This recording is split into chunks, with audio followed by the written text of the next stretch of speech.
Assalamualaikum warahmatullahi wabarakatuh. Innal hamdalillah nahmaduhu wa nasta'inuhu wa nastaghfiruh wa na'udzu billahi min shururi anfusina wa min sayyiati a'malina may yahdihillahu fala mudilla lahu wa may yudlilhu fala hadiya lahu.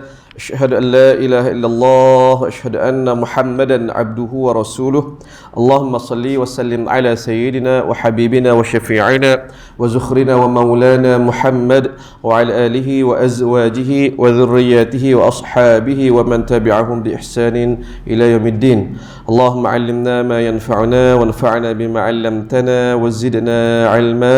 Ya Allah, ajarkanlah kami ilmu yang bermanfaat, jadikanlah bermanfaat segala ilmu yang Engkau ajarkan kepada kami, serta tambahkan lagi ilmu kepada kami, amin ya rabbal alamin. Alhamdulillah, syukur pada Allah Subhanahu wa taala atas segala nikmatnya. Allah kembalikan kepada kita nikmat pertemuan dalam majlis ilmu ini setelah sebulan kita berpisah buat seketika. Alhamdulillah kita bertemu semula.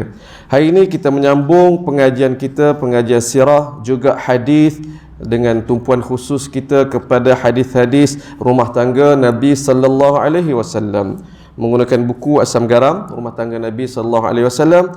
Hari ini kita mula membaca muka surat 162, babak ke-62, dengan tajuk Nabi menyantuni kenalan-kenalan isteri. Jemaah sekalian, saya merancang untuk malam ni nak habiskan bab 2 ni. Yang kita akan baca ni, hadis ni kita akan baca bersama dengan beberapa hadis lepas padanya sehingga habis bab 2 ni. Bab susah senang. Yang mana beberapa hadis yang kita akan baca ni menonjolkan wataknya sama, Rasulullah sudah tentu, dan isteri iaitu Sayyidatina Khadijah. Kita akan baca dan kita tengok gambaran keseluruhan bagaimana. Dan ini saya kira sebagai kemuncak lah, saya letak di hujung bab 2 ni, menggambarkan realiti Nabi dan isteri melalui susah senang bersama. Dan ini juga menjadi kemanisan bagi kita sendirilah, siapa yang ada berumah tangga masing-masing. Baik tuan-tuan, mari kita baca.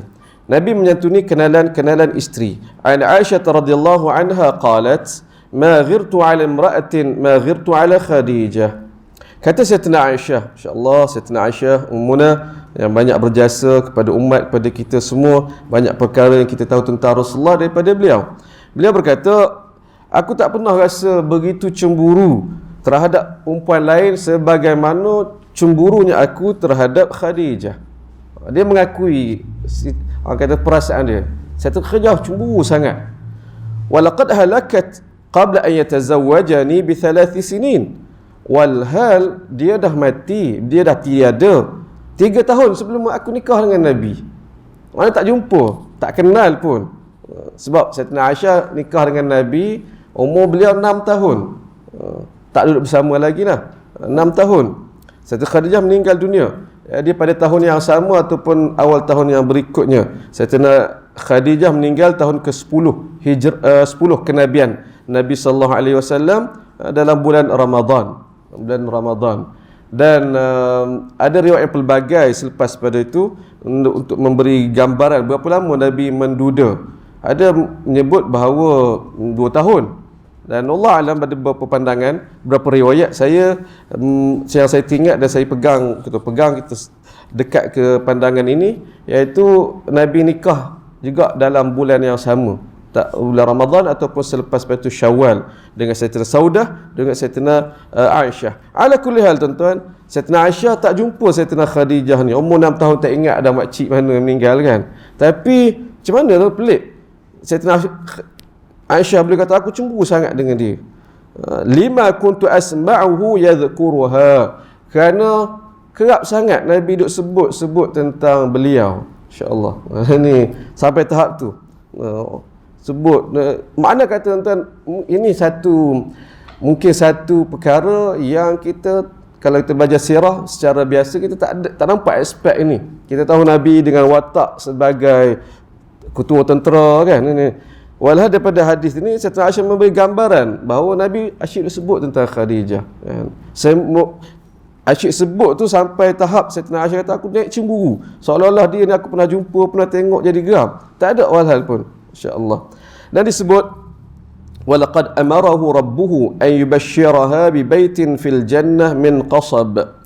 Antaranya yang ni daripada siapa Sayyidina Aisyah tahu? Daripada Nabi sallallahu alaihi wasallam, iaitu Nabi sebut bahawa Tuhannya Allah pernah beritahu kepada Nabi untuk sampaikan kepada Sayyidina Khadijah berita gembira, nanti dia di syurga nanti akan dapat satu istana daripada permata. Wa in kana Rasulullah sallallahu alaihi wasallam la yadhbahu syat thumma yuhdi fi khullatiha minha. Dan ini lagi Sayyidina Aisyah memberi contoh ni, apa perkara-perkara yang Rasulullah buat, yang Rasul sebut sehingga menyebabkan Sayyidina Aisyah cemburu sangat. Dan lagi selain daripada sebut, antaranya Nabi sebut bahawa Sayyidina Khadijah nanti akan dapat ni istana di syurga, yang Allah beritahu.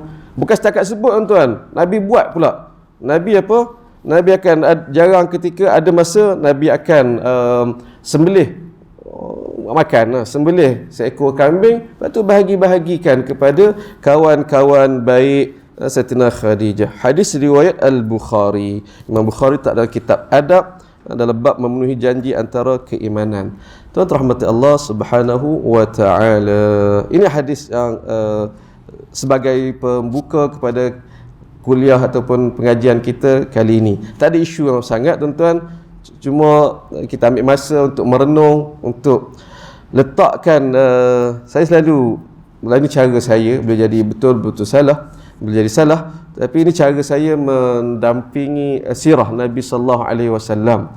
Kita bukan sekadar membaca fakta, tapi kita kalaulah ni cuba dekat, kita duduk dalam menjadi watak dalam tu. Dalam situasi kalau melibatkan Nabi sallallahu alaihi wasallam, kita cuba letak, kalau aku duduk situasi Nabi macam mana aku bertindak. Baru kita akan nampak, rasa patut Nabi macam tu, hebatlah Nabi kan. Ataupun kita letak duduk dalam situasi sahabat Nabi yang terlibat dalam satu data sirah yang kita bincangkan. Dia bukan kita bincang tentang orang tu mata-mata, tapi kita merasai. Jadi tuan-tuan rahmati Allah Subhanahu taala, itu kalau kita boleh hurai lebih panjang. Kita baca hadis yang kedua, sebab saya nak laju sikit, bukan laju agak ni, sebab takut tak sempat nak bincang yang lain. Tuan-tuan ni tak ada isu kan. Hadis yang kedua juga dari Al-Bukhari, cerita yang sama, riwayat yang lain, memberi maklumat yang lain. Ada tambahan sedikit. Sayyidina Aisyah berkata, tidak ada mana-mana isteri Nabi yang aku cemburu sebagaimana cemburunya aku terhadap Khadijah, padahal aku tak pernah melihatnya. Dalam riwayat sebelum tak sebut. Dia ni Sayyidina Aisyah sebut, aku tak pernah jumpa dia. Bagaimanapun Nabi selalu menyebut-nyebutnya. Ada ketika baginda sembelih kambing, potong-potong bahagiannya, kemudian Nabi kirimkan kepada kawan-kawan Khadijah. Soalan, siapa kawan-kawan Khadijah? Ini saya lontarkan, saya sendiri tidak ada jawapan lagi kaji. Ini kita belajar macam tu, kita nak tahu siapa lagi, untuk nak kenal, untuk nak nampak gambar keseluruhannya. Kata Sayyidina Aisyah, hingga satu ketika aku berkata kepada baginda, macam tak ada perempuan lain di dunia ni, Khadijah je, begitu. Lantas baginda menjawab, Khadijah tu begini, dia juga daripada dia lah saya dapat anak. Nanti hadis ni kita akan jumpa kemudian nanti. Hadis riwayat Al-Bukhari. Tuan-tuan rahmati Allah Subhanahu wa taala. Khadijah, tuan-tuan tahu apa maksud Khadijah? Khadijah, apa maksud dia? Khadijah ni bukanlah misteri, tapi unik juga. Kalau kita tahu makna tu, kita akan lekeh tuan-tuan. Khadijah ni maksud dia anak tak cukup umur. Khadijah. Fatimah, tahu maksud Fatimah? Fatimah anak Nabi kan? Fatim, iaitu budak cerai susu. Fatim, budak yang bercerai susu. Itu maksud bahasa pada nama tu. Kenapa orang Arab pilih begitu, itu je saya kata misteri, perlukan kajian lagi. Tapi hakikatnya itu menjadi nama kepada tokoh dalam hidup Nabi, tokoh dalam hidup kita juga tuan-tuan, sirah. Sayyidina Khadijah, Sayyidina Fatimah. Jadi saya dah sebut sebelum pada ni, berkenaan dengan nama, kita mungkin memilih nama tu tidak kepada makna bahasa tu. Kalau makna bahasa tu lekeh sangat lah, tak sanggup nak bagi nama anak. Tapi kita pilih letak nama pada anak cucu kita pun kerana pemilik nama tu. Khadijah. Kalau tuan-tuan boleh nak kerana inspirasi Sayyidatina Khadijah itu sendiri tanpa melihat kepada makna bahasa dia. Itu sekadar sekali lalu tuan-tuan. Baik, kita baca hadis yang berikutnya. Hadis yang berikutnya akan menggambarkan kepada kita lagi padanlah Sayyidatina Aisyah ni jadi cemburu sangat kepada Khadijah ni.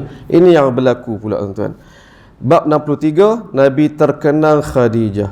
Sekali lagi tuan-tuan, kita keluar sedikit daripada kebiasaan biasa membaca sirah Nabi sebagai pejuang, sebagai orang di luar rumah. Yang ni Nabi di dalam rumah bagaimana tuan-tuan? Nabi teruji juga dengan ujian perasaan, ujian orang kata rindu ni menyiksakan kan orang kata.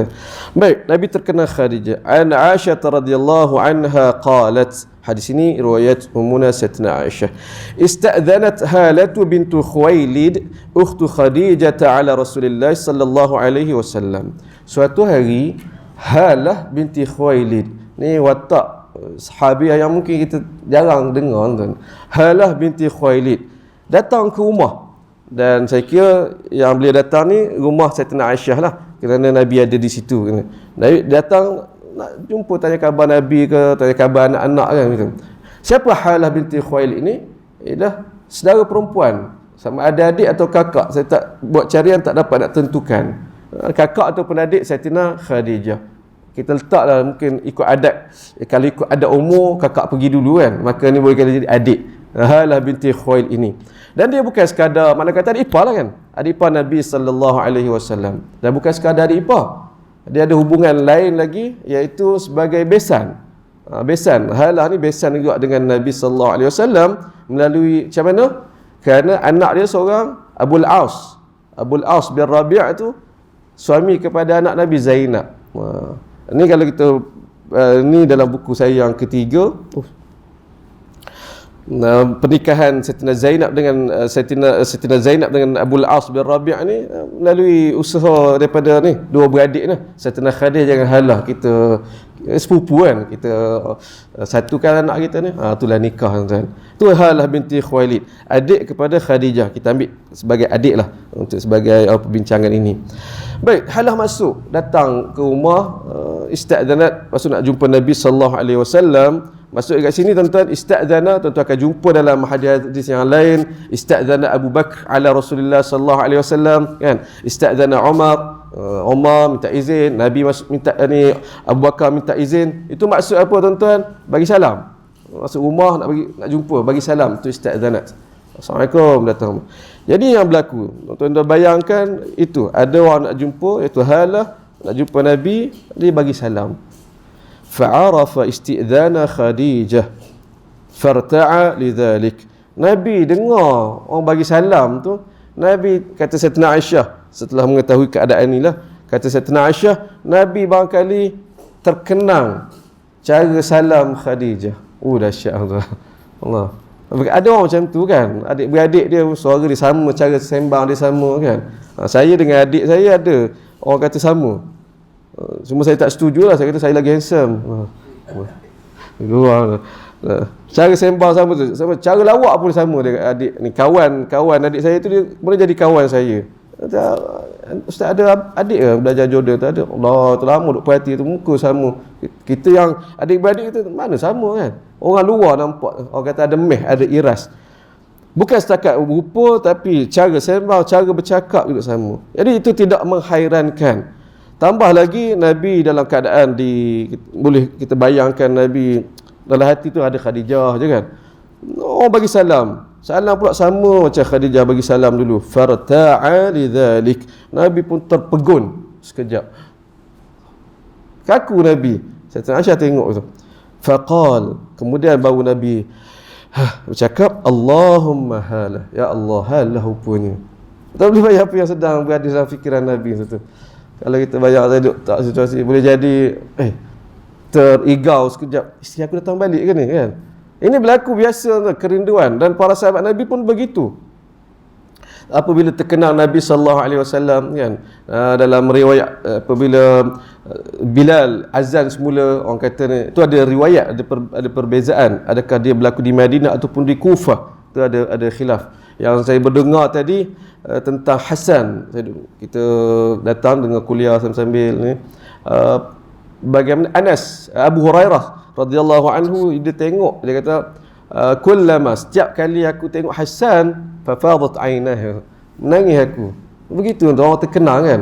Hasan cucu yang paling mirip pada Nabi sallallahu alaihi wasallam. Sahabat Nabi tengok jadi naik rasa sebab terkenang kepada orang yang dirindui itu Nabi sallallahu alaihi wasallam. Itu biasa tuan-tuan. Nabi terkenal Khadijah dengan suara orang lain yang mirip suara isteri dia. Allah terpegun sekejap ke Nabi, kemudian Nabi sebut tadi Allahumma halah rupanya. Sayyidina Aisyah apabila menyaksikan hal itu, dia isteri muda lagi. Tuan-tuan kena bayang juga umur dia berapa. Sayyidina Aisyah umur dia 9 ke 18 tahun ketika era di Madinah kan. Tengok suami dia begitu, lebih sangat lah kalau kita kan. Faqalat faghirtu, aku pun naik cemburu lah. Faqultu, aku sampai terhambur keluar, aku kata kat Nabi, ma tadhkuru min ajuzin min ajaizi Quraisyin hamra shidqain halakat fid dahr. Abang ni duk ingat lagi orang tua Quraisy tu. Kata Sayyidina Aisyah, bahasa duk tinggal Quraisy yang pipi terserak-serak dia, berkerepot dan macam-macam sifat yang diberikan. Halakat fid dahr, lama dah mati, duk ingat apa lagi? Kata Sayyidina Aisyah. Tuan-tuan kena memahami pula, kita kena letak diri dalam situasi ataupun keadaan watak tu. Kita kena letak diri kita dalam situasi Sayyidina Aisyah pula, supaya tidak berlaku salah faham, tidak berlaku kita ni menghina para sahabat Nabi sallallahu alaihi wasallam. Pertama, ingat umur dia berapa kan? Dia muda lagi, belasan tahun. Dan kita tahu juga dia isteri Nabi yang paling Nabi sayang tanpa sembunyi. Semua sahabat Nabi tahu, kita dah belajar sebelum pada ni. Dia ada kelebihan yang lain. Jadi faktor-faktor itu menyebabkan dia rasa dia lebih lah sikit daripada orang lain di hati Nabi sallallahu alaihi wasallam. Itu keadaan dia. Sebab hadiah ni syiar dia akan guna nak tunjuk, nak burukkan Sayyidina Aisyah, ya. Itu yang kita kena faham. Baik. Kata Sayyidina Aisyah, ibarat secara tak langsung orang kata merendah-rendahkan Khadijah lah. Dan dia sebut qad abdalakallahu khairan minha, Allah kan dah gantikan abang dengan orang yang lebih baik. Siapa? Dia lah kan. Merujuk pada dia hadis dari Al-Bukhari. Hadis ini memang yang bab ni saya tak potong, memang ini hadis dia. Imam Bukhari letak dalam kitab perilaku akhlak yang terpuji dalam bab pernikahan Nabi dengan Khadijah. Tapi hadis ni, peristiwa ini, dia bukan setakat itu. Dia ada sambungan dia. Dalam riwayat lain disebut lebih panjang, dan kita dah belajar sebelum pada ni. Saya tak ingat nak rujuk balik. Ada kan yang Nabi marah kan. Waktu Nabi marah, Nabi geram, Sayyidina Aisyah sampai kata kepada Allah Ta'ala, ya Allah, berdoa hilangkan kemarahan Nabi sallallahu alaihi wasallam. Ini peristiwa dia tuan-tuan. Ini sebagai untuk ulang kaji, yang kita fokus kat sini ialah Nabi tu. Nabi terkena Khadijah sampai tahap itu sekali. Masya-Allah tuan-tuan, rahmat Allah. Baik, itu hadis yang kedua. Seterusnya, yang ni ada masa dah. Saya nak panjangkan, memang hadis ini panjang. Nak baca hadis yang berikutnya ini. Hadis ini hadis asas tuan-tuan, antara hadis terawal dalam Sahih Al-Bukhari. Kita akan jumpa. Bismillah. Saya minum air.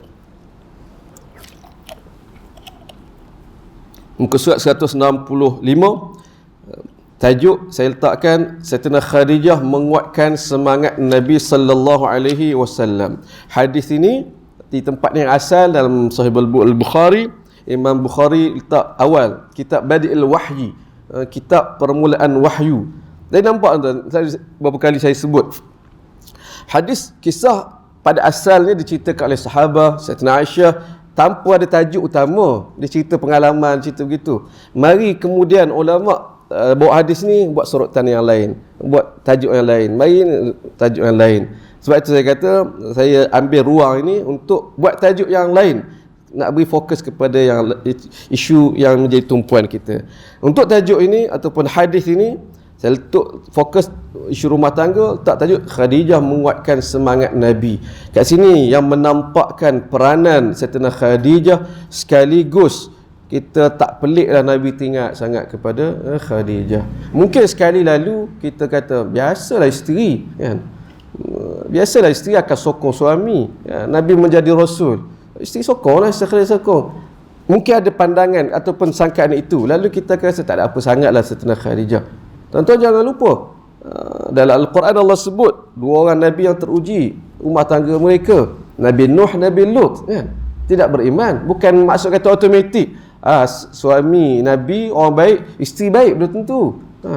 Dan dia akan dikaitkan juga dengan orang kata penerimaan, keimanan si isteri itu sendiri. Jadi Khadijah sendiri memang dia bukan sekadar automatik dia jadi isteri lalu dia sokong Nabi. Tidak. Dia tu sendiri memang kehendak kepada kebenaran itu ada. Jadi peranan dia, orang kata jangan kita kata sekali lalu sahaja kita ambil.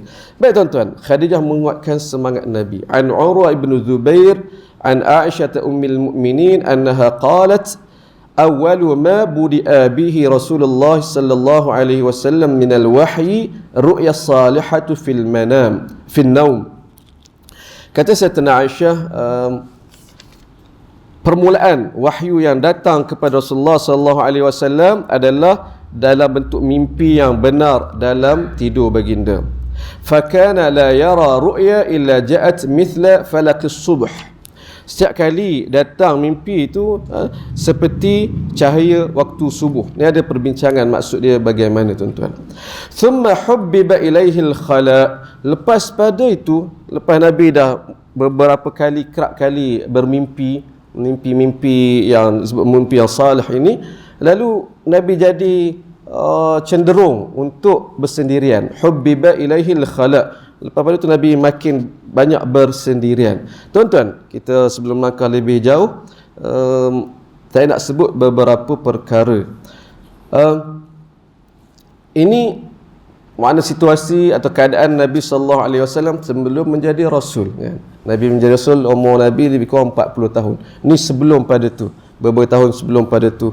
Bahkan era ataupun zaman sebelum kenabian Nabi ni, wallah alam, saya merasakan kita tidak cukup, mungkin kita ni saya lah boleh jadi tidak cukup mendalami tuan-tuan.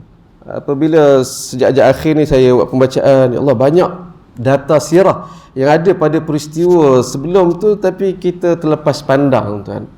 Tak apa lagi maklumat-maklumat tu kita tahu.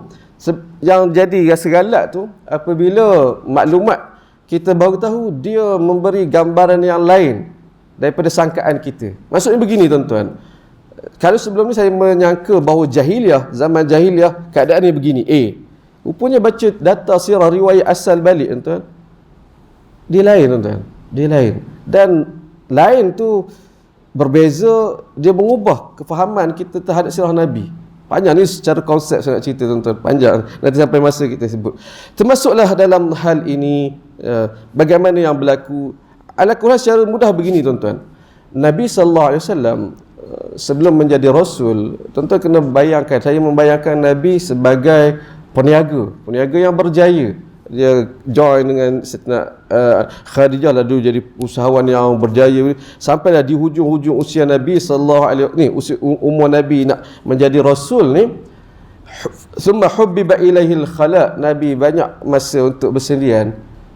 Bukannya sebab bahagian ini dijadikan, maaf tuan-tuan, sebagai pihak menjadikan hujah untuk tindakan mereka tak bekerja pergi khuluk, pergi keluar, maaf sebegini ni, sebab Nabi dulu begitu banyak berusaha. No tuan-tuan, situasi berbeza ni saya nak maksudkan. Nabi pada ketika itu Nabi dah jadi peniaga yang berjaya, dan ni kita kena baca riwayat sebelum pada itu. Tuan-tuan bayangkanlah pada hari ni seorang usahawan yang berjaya yang apa tuan-tuan, dia ada syarikat, dah ada staf apa, ada dia masuk pejabat tiap-tiap hari. Tak ada, dia kontrol dari jauh, dia akan ada banyak masa. Nabi keadaan itu. Mana kata dari bab nafkah, dari bab kekayaan apa, tak ada isu dah. Tak menyusahkan orang, bahkan ini. Lalu Nabi ada banyak masa berfikir, banyak masa ni. Ini yang situasi yang berlaku. Jauh beza dengan sebahagian pihak yang menggunakan dalil Nabi berkhalwah ini. Awak kerja kai pagi makan pagi ni anak, tiba awak pergi kata khuluk apa seminggu. Keluar ni. Bukan kata tak salah. Dalam keadaan pergi tu gaji tak jalan, anak terabai, isteri ni. No, tak kena tuan-tuan. Situasi berbeza. Itu saya nak sebut tadi. Satu sudut. Baik. Summa hubbiba ilaihil khala. Nabi pun makin suka untuk al-khala, menyendiri. Sekali lagi, tanpa terabai rumah tangga Nabi, keluarga Nabi, tidak. Dan dia pula dapat sokongan daripada Khadijah, tuan-tuan. Apa yang Nabi buat selepas pada itu? Wa kana yakhlu bi ghari Hira fayatahannathu fi. Nabi pun mula menyendiri, Nabi bersendirian di Gua Hira dan bertahannuth. Bertahannuth ni maksud dia dia ada beza, tahannus ke qiyamul lail ada beza, ada perbincangan kat situ. Maknanya Nabi bersendirian, Nabi beribadah sendirian waktu malam di Gua Hira. Tuan-tuan, persoalan, macam mana Nabi tahu di Gua Hira di Jabal Nur kan?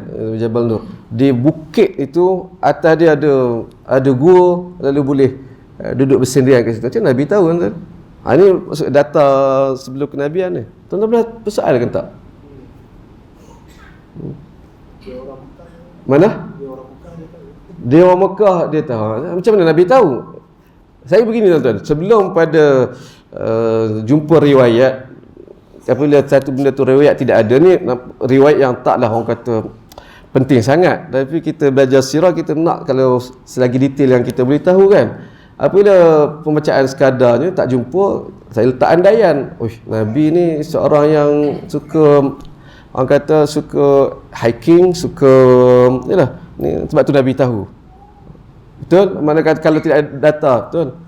Tapi kemudian baru saya jumpa riwayat dalam Tabaqat Ibnu Sa'ad dan lain-lain, tuan-tuan. Gua Hira tu bukan Nabi pertama kali jumpa. Bukan. Dia atuk ataupun moyang Nabi, sama ada Abdul Muttalib ataupun Hashim yang mula-mula jumpa Gua Hira itu. Dan memang tradisi keluarga Nabi SAW daripada datuk tu ada beza riwayat. Hashim atau Abdul Muttalib, mereka dari masa ke semasa naik ke tempat tu. Dia boleh jadi villa ataupun spot khas keluarga Nabi sallallahu alaihi wasallam. Jadi Nabi tahu secara turun temurun kat situ. Itu satu. Yang kedua, ni realiti jahiliah. Bukit-bukit di Mekah ketika itu juga, bukan setakat Hira dan bukit-bukit yang lain, dia ada owner, dia ada tempat bertahanus masing-masing. Dan pada masa itu, selain Nabi sallallahu alaihi wasallam, dia ada kelompok, tuan-tuan, kelompok tukang tilik, tuan-tuan. Tok Bomo duduk atas tu juga. Dia nak dekat situ, kono dekat daripada lebih dekat daripada langit, dapat mencuri, dapat ambil berita-berita langit pada masa itu. Pada masa itu. Ini realiti kita sebut yang tidak ada waktu zaman jahiliah, tuan-tuan. Baik. Itu sekadar, tuan-tuan. Jadi Nabi tahu tempat itu yang strategik, Nabi pun duduk kat sana. Wa huwa at-ta'abbud al-layali dhawatil adad qabla an yanzi'a ila ahlihi wa yatazawwadu lidzalika. Ini Sayyidina Aisyah menjelaskan apa maksud bertahannuth, iaitu beribadah beberapa malam sebelum habis bekalan. Nabi pulang kepada Khadijah untuk siapkan bekalan seperti sebelum ini. Baik. Summa yarji'u ila Khadijah fayatazawwadu limithliha hatta ja'ahu al-haqq wa huwa fi ghari Hira. Kemudian Nabi SAW balik semula jumpa Khadijah, isi bekalan, kemudian pergi balik, naik balik ke Gua Hira itu, sehinggalah datang kebenaran atau peristiwa permulaan wahyu itu. Ini juga ada maklumat terperinci yang saya baru jumpa juga. Saya membayangkan sebelum pada ini, dan tuan-tuan dengar kuliah orang lain pun akan sebut, Nabi memberi bayangan bahawa kalau kita ada gambaran Gua Hira jauh, tuan-tuan, agak jauh, berapa 4, 6, 7 km, nak balik ke rumah Sayyidina Khadijah di Mekah kan. Jauh, Nabi jauh. Wow lah kan. Tapi riwayat yang saya jumpa juga ada Tabaqat Ibnu Sa'ad, Nabi tak balik sampai ke rumah. Nabi berjanji dengan Sayyidina Khadijah untuk bertemu berapa hari sekali di satu tempat sekitar kaki bukit Gua Hira itu. Tempat tu ada nama tempat, saya tak ingat nak buat ulang kaji semula tadi. Jadi kat situ Nabi, sebab tempat ni ada dalam buku saya nak buat ni, Teroka Mekah Madinah, ada satu tempat ni, tempat yang dalam riwayat kat sinilah Nabi turun, Nabi akan bermalam dengan Khadijah. Khadijah datang dari Mekah, bawa bekalan siap-siap, berjumpa tidur semalaman bersama, kemudian berpisah balik. Nabi naik atas, Khadijah balik. Itu memberi ni maklumat tambahan yang memberi detail perincian pada yang kita tidak tahu sebelum pada ni. Itu yang berlaku, tuan-tuan. Dan itu berlaku beberapa ketika naik turun. Tuan-tuan, tak tahulah tuan-tuan, kalau ada kesempatan, ada rezeki ke sana, usaha naik ke Gua Hira. Tuan berkata, bukan ada pahala Ustaz, bukan ada anjuran kan? Tak ada anjuran pun. Ya betul, tidak ada anjuran dan ni. Cuma kalau saya atas dasar aku nak menjiwai sirah Nabi SAW. Satu. Yang kedua, saya kumpulkan riwayat tentang Gua Hira dalam buku saya. Tuan-tuan doakan untuk tengah buat lagi. Tuan sebut riwayat banyak. Iaitu selepas kerasulan, selepas era Nabi berhijrah ke Madinah, tuan-tuan, sahabat Nabi ada beberapa riwayat, beberapa orang sahabat Nabi naik ke atas. Antara Sayyidatina Aisyah, dia naik ke atas. Sebab apa? Sebab ni spot yang saya nak establish. Macam mana? Betul ke tidak Gua Hira yang ada pada hari ni sabit itu Gua Hira yang Nabi ni? Sebab bukit banyak kan? Rupanya dari riwayat memang sabit. Dia turun-temurun. Lalu jumpa Sayyidatina Aisyah pernah naik, Sayyidina Abu Bakar, Sayyidina Umar juga pernah naik selepas pada itu, insya-Allah. Dan Nabi pernah bawa para sahabat Nabi naik ke Gua Hira kemudian. Itu dalam riwayat yang kita jumpa, masya-Allah. Jadi naik, tuan-tuan. Kalau nak sebut apabila kita naik, saya naik sekali. Untuk nak buat macam Nabi, kita naik, duduk sehari, naik pula. Tak, tuan-tuan. Kita naik itu, okey. Tak tahulah, tak fikir lagi lah. Kalau nak ulang naik esok tu, no lah kan. Perik, tuan-tuan. Tapi Nabi begitu, boleh. Naik pula, insya-Allah. Fitness, tuan-tuan. Baik. Sambung hadis kita panjang. Faja'ahul malak faqal iqra. Ni cerita yang biasa, saya nak sekali lalu sebut, tuan-tuan. Lalu datang seorang malaikat berkata, iqra, baca.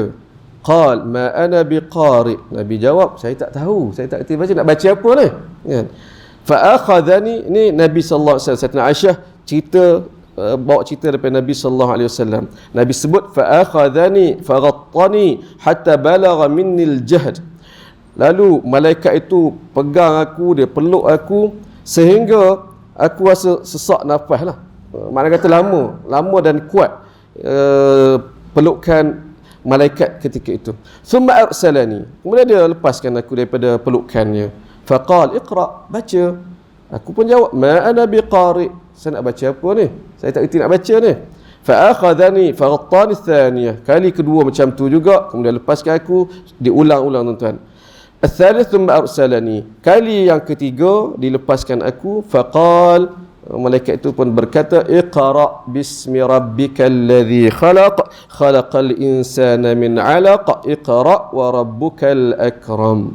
Ini sebagaimana tuan-tuan tahu, yang ni pun kalau nak hurai panjang, isyarat yang pelbagai, bagaimana wahyu yang pertama secara isyarat dia berkaitan ilmu, membaca kan, membaca. Itu huraian panjang para ulama tentang hal ini.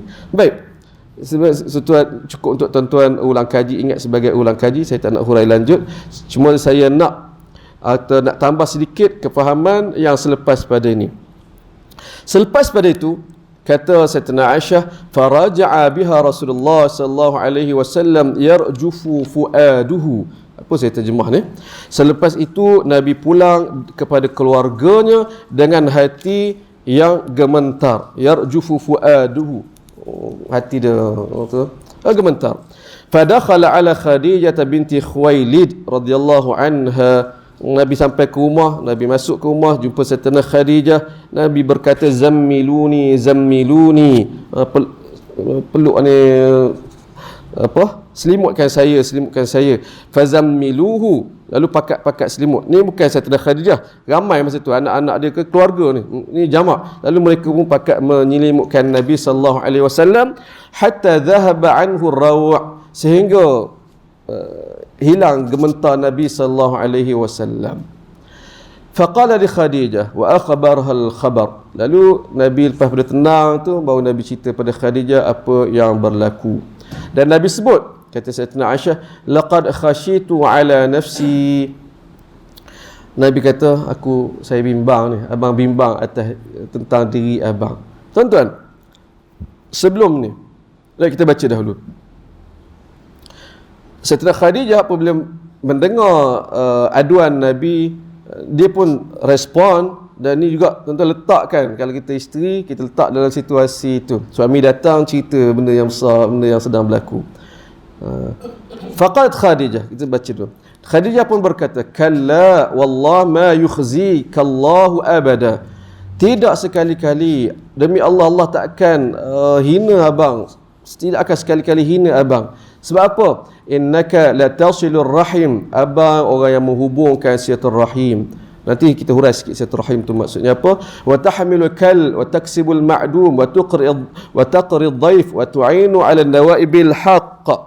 Abang orang suka bantu silaturahim, menyambut silaturahim, bela orang yang lemah, membantu orang kehinangan, menjamu tetamu dan membantu orang yang melakukan kebenaran. فانطلقت به خديجة حتى أتت به ورقة بن نوفل بن أسد بن عبد العزى ابن عم خديجة. Lepas pada tu Khadijah bukan sekadar dia orang kata tenangkan Nabi, dia usaha pula tuan bawa Nabi jumpa Waraqah bin Naufal yang merupakan sepupu Khadijah. Baik, kita berhenti setakat ini sebelum baca baki kajian atau hadis ini. Tuan-tuan, Nabi takut. Nabi takut kata soalan. Hadis ini secara literal tertulis membayangkan Nabi takut kan. Dan Nabi sebut, Nabi berkata khasyitu ala nafsi, aku bimbang atas diriku. Apa tuan-tuan faham? Nabi takut apa? Saja ni lontaran untuk kita. Apa yang Nabi takut masa tu? Dia tak pernah jumpa lagi. Tak pernah jumpa malaikat. Nabi takut malaikat lah. Saya nak cakap ni, wallah alam, pandangan saya, dan pandangan saya ni bukan saya yang pertama, kemudian buat pembacaan ada orang pengkaji yang juga menjelaskan atau memahami sebagaimana saya fahami. Sebelum ini saya memahami atau faham situasi ni, Nabi ketakutan kan. Nabi kata duduk atas, tuan-tuan bayangkan duduk sorang-sorang atas puncak bukit dalam gua Hira tu, pintu masuk tu je. Kalau orang tak ni, tiba-tiba boleh muncul manusia kan, boleh muncul orang peluk, boleh cakap lagi datang dari mana. Ni kita letak situasi, oh ya kot, no, patutlah, no wonder lah Nabi takut kan. Tapi apabila kembali kepada Khadijah, Nabi cerita, tak sebut Nabi cerita bagaimana, tapi dia cerita pengalaman lah. Tapi yang peliknya respon Khadijah tu, cuba tuan-tuan perhati. Apa respon Khadijah? Nabi takut. Khadijah respon, tidak sekali-kali Allah takkan hina abang. Abang ni orang yang membuat silaturahim, abang ni orang baik, orang buat gini-gini. Respon tu tak kena kan. Saya macam tak match dengan situasi Nabi. Nabi takut. Macam kita takut kat hantu, kalau takut sesuatu. Apa cara kita nak pujuk bagi orang yang sedang ketakutan? Tak apalah, tak ada apa, baca bismillah, baca ayat Quran. Respon kita nak hilangkan ketakutan yang tu. Tapi Khadijah bagi respon lain tuan-tuan. Tu je saya menung kejap lama dan baca syarah tak hurai bab ni. Sehinggalah baca kitab sirah moden, saya tak ingat berapa kitab ni. Ni lama dah. Apabila kita buat penelitian, lalu disebut ini, lalu berubah saya punya pandangan.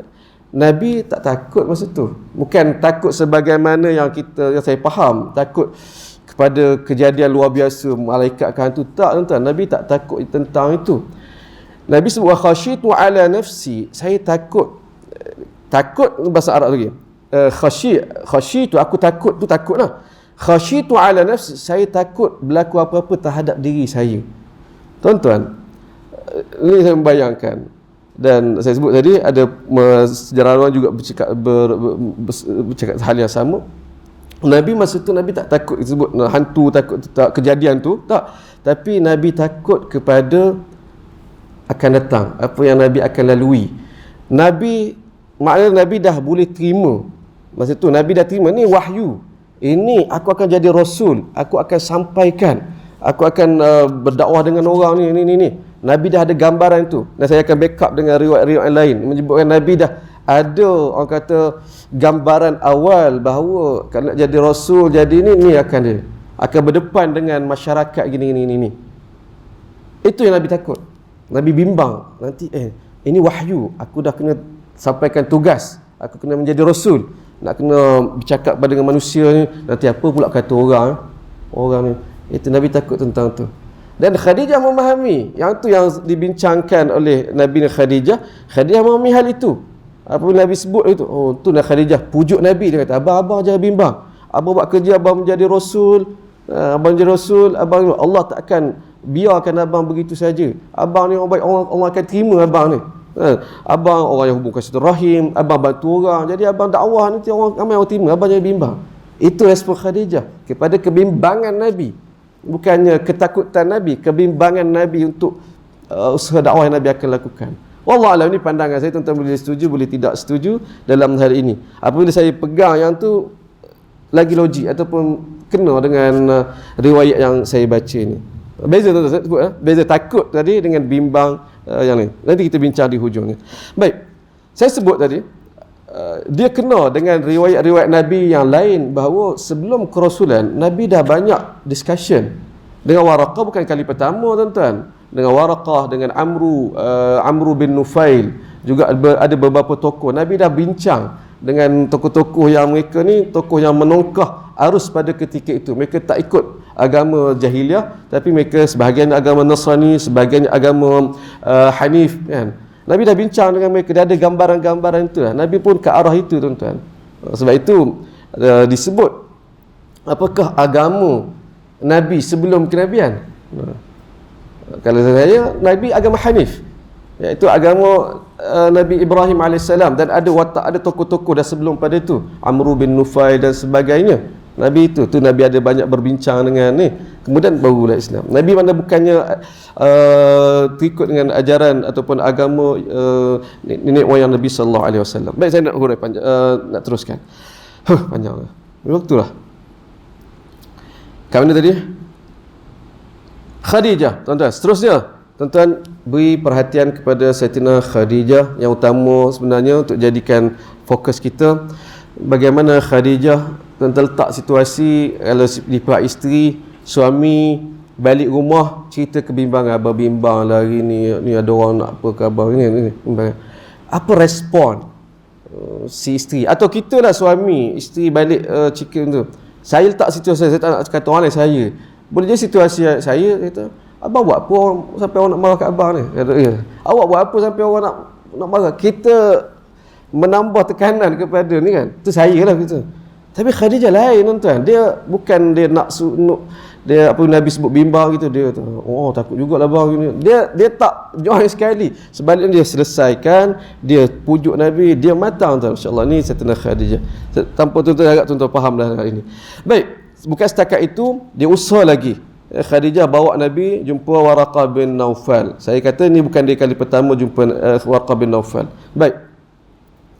Wa kana imra'an qad tanassara fil jahiliyah, dan dia seorang yang beragama Nasrani pada zaman jahiliyah. Sekali lagi saya sebut tadi, data zaman jahiliyah banyak yang kita terlepas pandang. Antara bab ini tuan-tuan, zaman jahiliyah sebelum pada ini, mungkin saya membayangkan Mekah itu ramainya apa orang Arab beragama berhala, sembah berhala kan. Rupanya tidak tuan-tuan. Mekah tu sendiri, saya berubah pandangan baca riwayat Allah, dia satu metropolitan kalau pada hari ni. Kat situ dia kota hak perdagangan, dari segi agama bukan agama jahiliah sahaja, Yahudi ada tuan-tuan, Kristian ada, dan agama mana dia di situ. Dari segi bangsanya pelbagai di situ. Dia orang kata memang multi racial, multicultural itu Mekah ketika itu. Jadi tak pelik. Waraqah bin Naufal seorang yang dah Nasrani, wa kana yaktubul kitab al-Ibrani, dia boleh menulis dengan tulisan atau bahasa Ibrani, fayaktubu min al-Injil bil Ibraniyah ma syaa Allah an yaktub. Dia boleh menulis Injil dengan bahasa Ibrani dengan bagus. Dan tentu tak pelik, orang Arab Quraisy tak heran pun kan. Orang Yahudi ada ni, yang Hanif, agama Hanif ada, dia orang tak heran.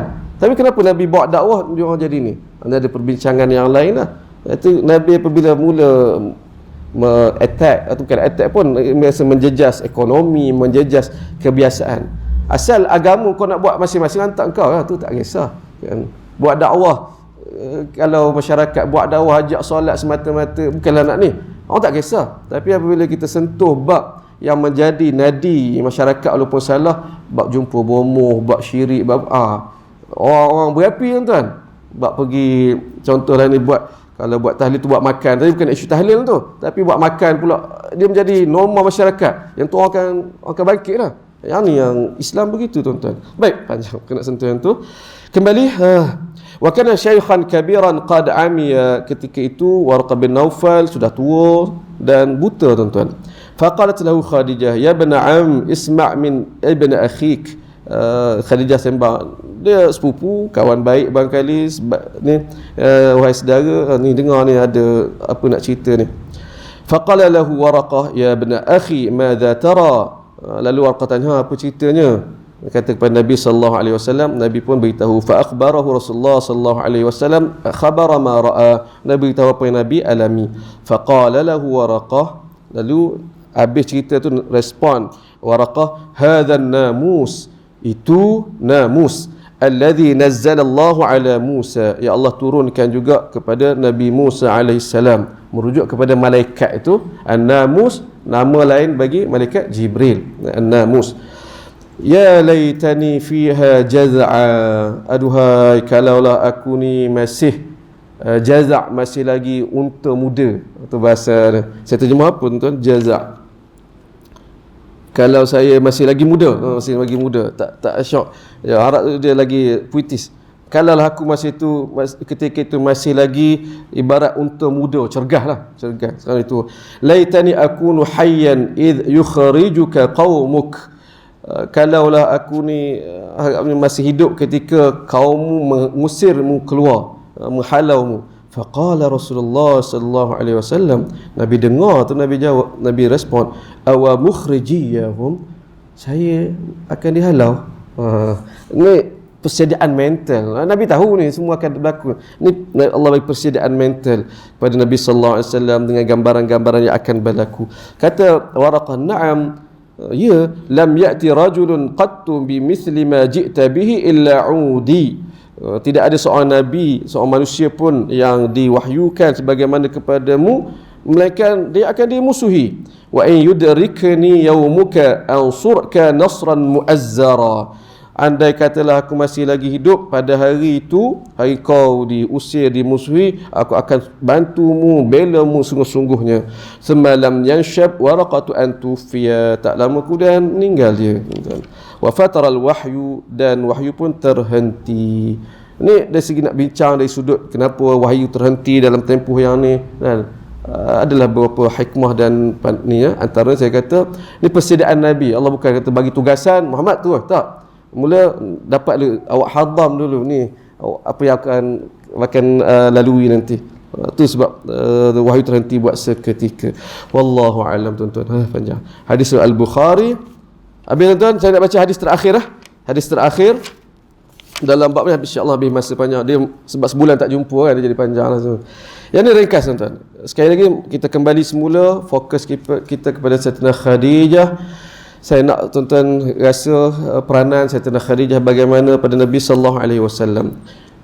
Hadis yang terakhir, Sayyidatina Khadijah tiada pengganti. An Aisyah qalat, kana an-nabi sallallahu alaihi wasallam idza dzakara Khadijah athna 'alaiha fa ahsana ath-thana. Sama juga kes yang sama. Kata Sayyidatina Aisyah, Nabi ni apabila dia teringat Khadijah, dia akan puji Khadijah lebih-lebih pula puji. Qalat faghirtu yawman, pada satu hari aku cemburu. Faqultu ma akthara ma tadhkuruha hamra shidq. Abang ni duk ingat sangat lagi orang tua tu. Qad abdalaka Allah azza wa jalla biha khairan minha. Allah kan dah ganti abang dengan perempuan yang lebih baik. Lalu Nabi jawab, ma abdalani Allah azza wa jalla khairan minha. Ni respon Nabi, Allah belum gantikan saya orang yang lebih baik daripada dia.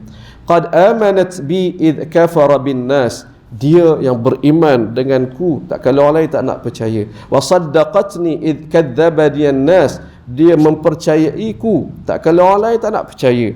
Wa wasatni bimaliha id haramani an-nas. Dia rela beri harta-hartanya, tak kalau orang lain tak nak bagi pun. Wa razaqani Allahu azza wa jal waladaha id haramani auladan nisa. Dan Allah rezekikan kepadaku anak-anaknya, walhal dengan orang lain aku tak dapat anak. Hadis riwayat Al-Bukhari, hadis riwayat Ahmad. Tuan-tuan baca juga riwayat yang kedua dan riwayat ketiga juga cerita tentang yang sama.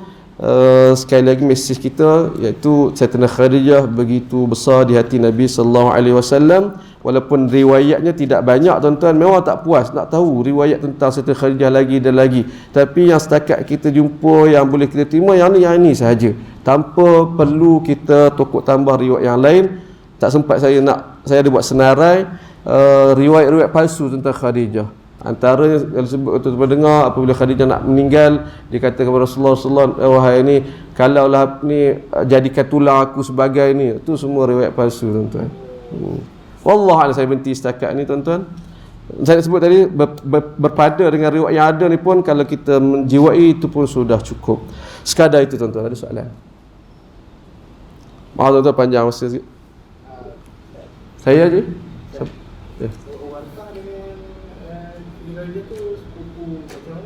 Warqah dengan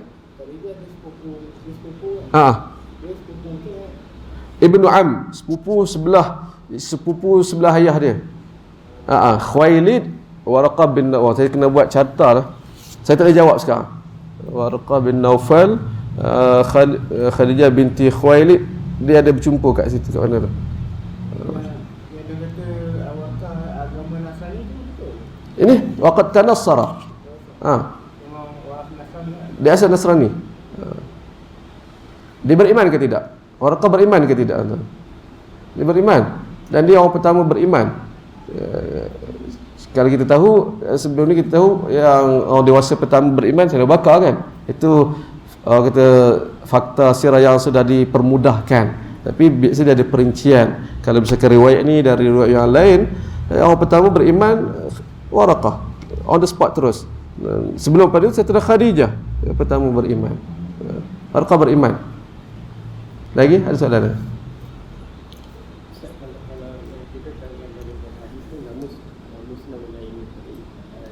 Jibril.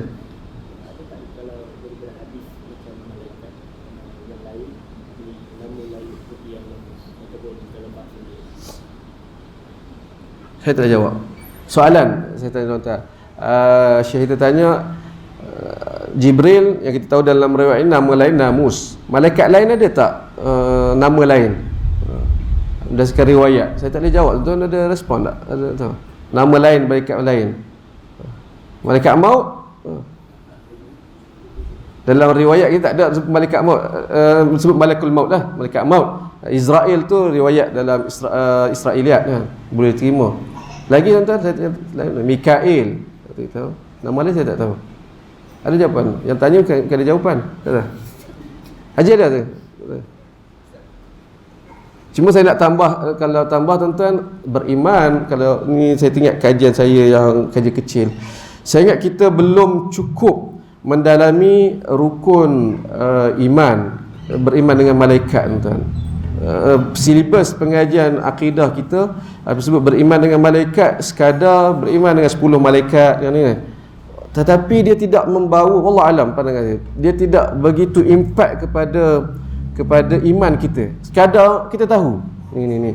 Walhal tuan-tuan, saya buat dalam buku, dulu dalam majalah Solusi. Walhal selain daripada 10 malaikat itu, bagi saya ada beberapa malaikat yang patut kita lebih beriman, patut kita lebih tahu. Cuma dia tidak ada nama. Antaranya malaikat hafazah. Allah sebut dalam Al-Quran, iaitu setiap kita ni ada malaikat yang menjaga. Tugas dia kalaulah satu perkara keburukan itu tidak ditakdirkan daripada kita, dia yang halang. Kalaulah, ini disebut dalam riwayat, kalaulah itu satu keburukan itu memang ditakdir kita, dia akan ke belakang lalu berlaku pada kita. Ini malaikat hafazah, dan dia memberi impak iman. Jadi kita tidak takut sebarangan. Malaikat hafazah lahu muaqibat, Allah sebut muaqibat. Dan perbincangan itu juga untuk kita beza malaikat apa yang masuk ke rumah dan tak masuk ke rumah. Ada orang buat lawak kan, Nabi kan sebut rumah yang ada patung dan rumah yang ada anjing tidak akan dimasuki malaikat. Lalu orang kata kalau macam tu, kalau aku tak nak tak nak malaikat maut cabut nyawa, aku tak patung, malaikat tak masuk lah. Adakah begitu? Tak ada perincian. Ya, malaikat yang tak masuk tu malaikat rahmah, malaikat yang mencari orang yang menuntut ilmu, malaikat yang itu ya. Adapun malaikat yang sentiasa bersama dengan kita, hafazah, raqibun atid, itu seorang, satu malaikat, dia bersama kita sepanjang masa. Jadi saya nak sebut tuan, berkenaan dengan malaikat yang ada sepanjang masa kita kena ditekankan. Ini sebab kita selain daripada yang bercatat amalan lah, kita banyak tahu malaikat duduk jauh-jauh. Wallahu a'lam, ni sebagai perkongsian tambahan. Ada soalan lain? Hadis riwayat dari Al-Quran kan. Lepas Nabi turun pada Gua Hira tu, dia lihat di langit ada malaikat itu, kisah yang sama atau lain? Itu wahyu yang lain. Bukan wahyu yang pertama. Bukan, itu dah kedua dah. Dia jumpa malaikat 2 kali tak? Khilaf 2 kali ataupun 3 kali. Sebab dia ada pelbagai riwayat. Jadi yang wahyu putus lama tu dia dapat 2-3 wahyu baru putus tak? Tak, ni ya, Iqra' besok tu putus. Tuan-tuan kalau nak ikut riwayat, sebab sirah dibina dengan riwayat-riwayat yang ada kan, dia akan ada khilaf. Dia sampai tahap pun tuan-tuan. Ni pertama, sabit tak riwayat tu? Ni riwayat sirah dia tidak kita sekeras bincang tentang riwayat hadis kan. Kalau riwayat tu datang dari jalur dia tidak maudhu' apa tu, dia diterima. Cuma kita nak memahami tu. Saya memahami kalau kita nak bincang riwayat itu, dia kata kalau kata riwayat tu sabit, sahih.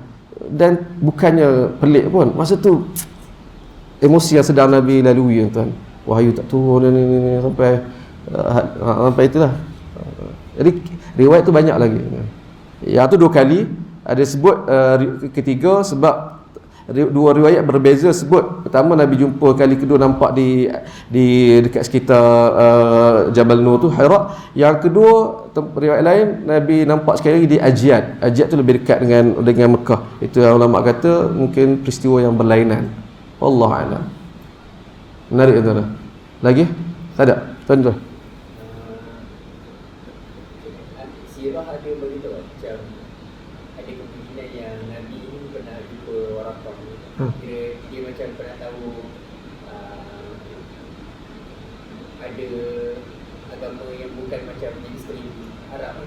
Jadi orang-orang yang Nabi approach untuk mula-mula dakwah tu, adakah orang yang sama pergi kuliah dengan dia tu? Baik. Menarik tu. Tuan tanya tadi apa Nabi tahu tak ada orang agama lain selain daripada mainstream masyarakat Arab itu? Jawapan saya, ya. Sebab berdasarkan riwayat Nabi pernah kenal Waraqah bin Naufal. Waraqah bin Naufal terkenal, diketahui. Dan juga Amru bin Nufail. Dan ada riwayat Amru bin Nufail tu dalam Bukhari. Masa tu Nabi sebelum menjadi Rasul lagi, bincang tentang agama, Nabi ketahui. Dan Mekah tu sendiri kota hub perdagangan, bukan orang Arab sahaja ada. Maknanya bab tentang agama lain, negara lain, itu makruf, memang dia ketahui. Bangsa Arab atau Quraisy ialah, kalau nak bayangkan, ialah dia bangsa Arab yang paling international pada zaman itu. Dia berjumpa dengan orang dari Yaman, orang dari Syam, orang dari Habsyah. Sebab itu Nabi tahu politik di sana sini, Rom. Itu mana dia bukan, orang kata bukan benda yang Nabi baru tahu publik Islam. Tidak, Nabi tahu. Satu. Yang kedua, apa soalan dia? Approach awal-awal. Baik, ini soalan yang menarik. Ini juga membawa kepada saya sebut konstruk semula sirah Nabi sallallahu alaihi wasallam. Tuan-tuan, kita biasa belajar sebut sirah Nabi apabila bawa dakwah. 3 tahun pertama dakwah secara sir kan? Secara terjemahan sirnya sembunyi-sembunyi. Kemudian baru jahar, baru secara terang-terangan. Apa tuan-tuan faham sir? Sembunyi. Ya? Sorok-sorok. Yang ni saya sebut berbeza ni. Sebelum saya faham begitu juga. Sorok-sorok. Allah tak tahu dah kat senyap-senyap ni. Kemudian baru wahyu wa'adzir ashiratakal aqrab, baru Nabi jelaskan. Wallahu alam, pandangan saya berubah apabila kita sekadar baca riwayat, kita cuba memahami riwayat. Dia perkataan sama sir. Memang tempoh tu ada. Tapi bukan maksud sorok-sorok tu dalam seperti mana yang kita faham, sorok tak bagi tahu orang lain, tak. 3 tahun pertama tu yang Nabi kata sorok-sorok tu, sir tu, orang lain tahu. Orang lain tahu pun. Sebab ada riwayat kata, macam mana orang tahu padahal zaman sir. Cuma Nabi tidak secara massa, tak kempen secara besar-besaran. Itu maksud kata bahasa ini saya kata 3 tahun pertama ni unofficial Nabi cakap sama orang tahu tuan-tuan. Masa tu orang tak ganggu Nabi. Orang dah tahu dah Nabi solat pun lain daripada ni. Kita baca riwayat saya dalam buku yang ketiga, Nabi solat dengan Khadijah dengan Sayyidina Ali ni, orang tahu. Tapi orang tak ada, kau tak kacau agama aku, tak apalah, kau ibadah sendiri. Orang tahu. Dan dalam tempoh itu juga yang Nabi approach ialah orang-orang yang Nabi kalau aku approach dia terima. Sebagai sebut tu kawan-kawan baik lah. Abu Bakar, kemudian Abu Bakar tu. Ini cara Nabi tu. Kemudian dah sekuat tu Allah turun perintah baru buat secara rasmi, official. Masa ni baru kau ni nak lawan ni, baru ini. Itu jelas jawab soalan. Wallahu alam. Soalan lain tu.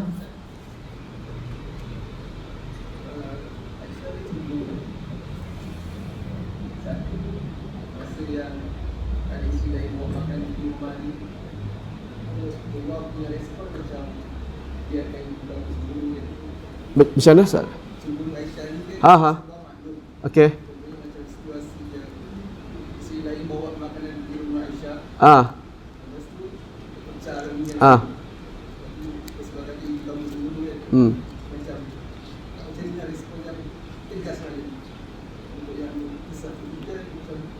Okey. Oh, Nabi.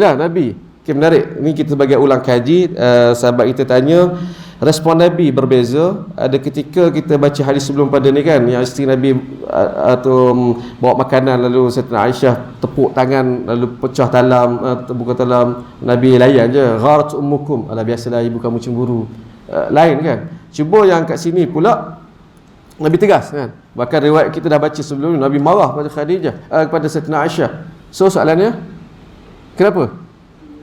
Dua situasi. Yang ni yang kita kena penting dari tumpuan. Kenapa berbeza reaksi Nabi sallallahu alaihi wasallam? Lalu kita tengok dan banding, kita akan nampak dengan jelas bahawa kat sini kita boleh belajar, iaitu cara Nabi marah. Cara Nabi marah, sebab apa Nabi marah kan? Bukannya Nabi ni cool, tak pernah marah sama sekali. Nabi marah. Sebab kat sini kita akan tengok kenapa Nabi bertindak tegas ini. Tuan-tuan kita perhati. Kat sini dia melibatkan awak mengata orang lain, mengata Khadijah. Bukan Khadijah saja, nanti kes lain pun kita tengok Nabi marah, bawa menghina. Maka Nabi tegas, tak boleh. Adapun peristiwa yang Nabi Sayyidatina Aisyah pecah, dia tidak secara langsung tak mengutukkan. Kalau Nabi dikutuk, siapa yang buat makanan ni? Isteri Nabi. Tentu Nabi akan ni juga. Jadi kena tengok tu tuan-tuan, ada beza dia. Ada bukan Nabi ni double standard ataupun tak konsisten. Itu benda prinsip yang kita kena jelaskan. Kalau kita terfikir satu tindakan Nabi ni tak konsisten, itu pada kefahaman kita pada ketika itu, kita kena cari sebenarnya konsisten ni, tapi nak cari maksud dia, kefahaman dia bagaimana. Wallahu alam. Boleh kita berhenti tuan-tuan? Panjang tuan-tuan. Sekadar itu saja. Subhanakallahumma wa bihamdika asyhadu an la ilaha illa anta astaghfiruka wa atubu ilaik. Assalamualaikum warahmatullahi wabarakatuh.